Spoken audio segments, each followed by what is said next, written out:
Be ready.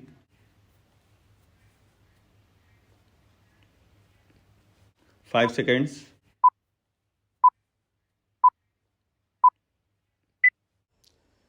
Start. In order to perpetuate himself in the society and in the institution, being fully aware of the fact that he was going to attain the age of superannuation and his secretaryship would also automatically come to an end, an attempt was made by him to get his age extended and on the strength of the same to continue as secretary of the society. After attaining the age of superannuation, principal of the institution is not at all entitled to continue as secretary. Specific mention has been made that petitioner number 2 was secretary by virtue of being principal who happens to be an ex officio member, and once he attained the age of superannuation as principal, then he could be elected as secretary only when he was valid member of the society.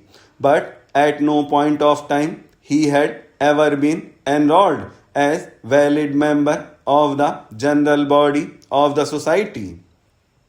This specific statement of fact has not been disputed in the rejoinder affidavit.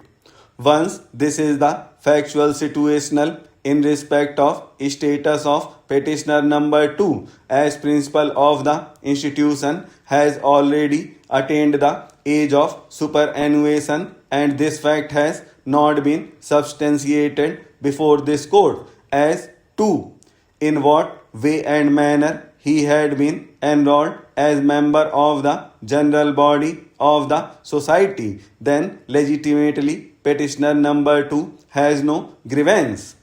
The bishop who had accepted the request to act as chairman along with petitioner number 2 has already washed his sin by resigning and submitting later on 29/7/2010, regretting therein his deeds. These averments have been mentioned in paragraph 4 of the counter affidavit, and said specific averments have not at all been replied. It was also highlighted and demonstrated that there was no quorum in the meeting held on 28/5/2007 in which amendments had been carried out. It is seen that 4 officers and 5 members of the society were present in the meeting. 1 ex officio member and 4 members were absent, and there were total 14 members of the society. In the special general meeting held on 28/5/2007, only 9 members were present. Therefore, according to Rule 38 of the rules, at least 10 members were required to be present at the special general meeting held on 28/5/2007. In the absence of quorum laid down by Rule 38, neither the amendments could be passed in the special general meeting of the society, nor could the amendments made be registered by the assistant registrar. The above details, as noted in the order of the learned single judge, clearly show that there was no quorum in the meeting held on 28/5/2007 in which the amendments had been carried out.